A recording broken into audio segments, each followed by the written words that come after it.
Hey there, crafty friends, it's Tina here for the Not Too Shabby Shop, and in today's video we're going to be creating a couple cards using the October kit, Deck the Halls, featuring the stamp sets from the kit. So let's get started.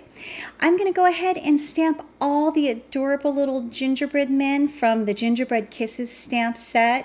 I do like to emboss my images, so I'm going to go ahead and prep my paper using my anti-static tool. I have all of my stamps lined up. I'm going to ink them up really well using some VersaFine black ink and get those nice and stamped onto my Copic friendly cardstock. I like to do a double stamp to make sure that I get my images nice and solid, and then I'm going to go ahead and grab my clear embossing powder. Once I have the powder on my images, I'll heat my heat tool nice and hot and get that melted. I love the way that that looks. You get those nice shiny lines and it adds some dimension. I'm going to go ahead and stamp this little cup and the sentiments. And then I'll have all the images that I'll need to create a couple cards. So now that the images are ready to be colored, I'm going to grab my Copic markers and I'm just going to color one of the gingerbread men. The dark color that I'm going to use is the E35, and I'm going to go around the gingerbread dark to light, and then I'll blend out with the E55. Once I have the E55 blended all around, I'll go ahead and I'll grab my E31.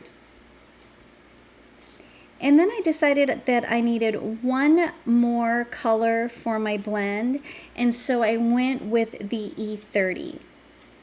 I do like to color my images twice, so once I get that first layer of color down, I'll go ahead and I'll repeat the same color progression in the same order, going from dark to light, using the E35, the E55, the E31, and then again the lightest color being the E30. And I love the way that that looks because the image pops in the middle because of the contrast of the dark to the light. And these little gingerbread are just so super cute, and I had a lot of fun coloring them. I was trying to decide which color combinations that I wanted to use for the embellishments, the candy canes and the candy and the scarves and the hat. And then I decided that I was going to go with the reds. And so for my red combo, I'm using the R59, blending out with the R46, the R27, and then the R24. I did bring in a little R22 when I got to the scarf. There was a lot more room to work with that little image, and so I was able to use the R22 for the center. Now, because these little images are so tiny, I just decided to do one coat of color, and that seemed to be plenty.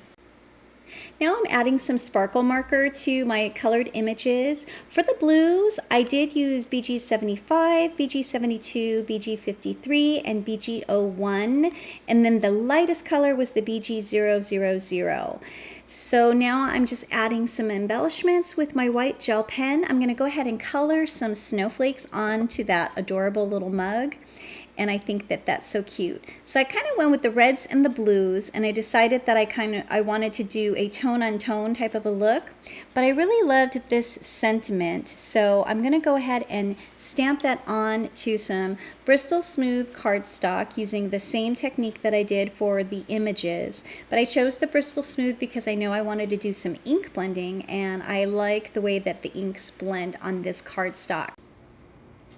I went ahead and grabbed all the sizes of the snowflakes that come in the Merry Mugs stamp kit, and I'm just going to randomly stamp them all over the card using some Versamark. And I'm also going to go ahead and heat emboss the snowflakes using some clear embossing powder. I find that you get the crisper image with the Versamark over the white embossing powder, and since my cardstock is white, the snowflakes will still appear white even though I go over it using some Distress Oxide ink. Going for the tone-on-tone, I'm going to use the broken glass and blend that very lightly on the bottom part of the Bristol Smooth card layer, and then I'll blend that out softly with the tumbled glass. I don't want it to be too dark. I really just want to add a little bit of color and have it fading towards the top. And once I have those two colors done, I'm going to go ahead and wipe the ink off of the snowflakes. And then I really like the way that that turned out. Because I colored with the red, I'm going to go ahead and do another panel using the red, the candy apple, and the worn lipstick. And I'm trying to not let it get too dark. So I'm just keeping the candied apple towards the bottom of the cardstock, and then I'm going to blend it out with the worn lipstick. So since I'm using the same brush, I'm just going to kind of rub off some of the color using the paper towel and clean up my area so that I don't mix the worn lipstick with the candied apple, because I really am trying to go with a lighter color. It didn't fade out as as nicely as the blues did. I probably could have went with one more, maybe the spun sugar, so that it faded a little bit better, but I still think it turned out cute, and I love the way that those snowflakes pop once you wipe the ink off. Now that I have my two background layers stamped and ready to go, I'm going to go ahead and design the rest of my card. So I decided to grab the pattern papers that come in the kit, and there's one that has the little red polka dots and one that's blue with the white polka dots. So I decided to keep with the tone on tone and add that for my background layer. And I'm going to do that for both of my cards. They're going to be very similar, the cards, just different in the color. I like to adhere my layers using the liquid glue, and then I'm just going to smooth that out so that it dries nice and flat.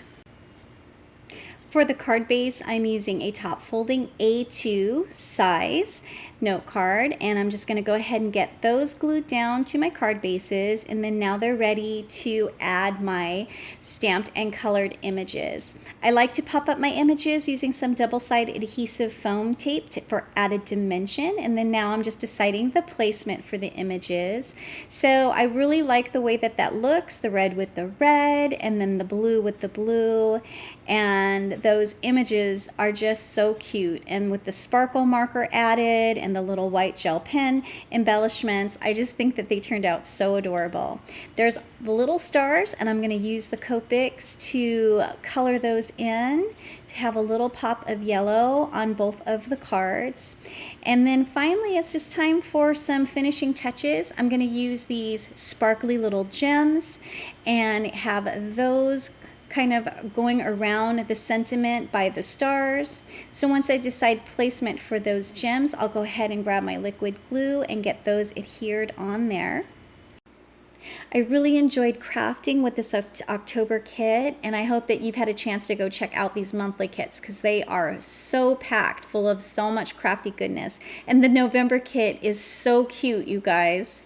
Well, here are my two finished cards. I hope you like them. I think that they turned out so cute and they were so fun to make.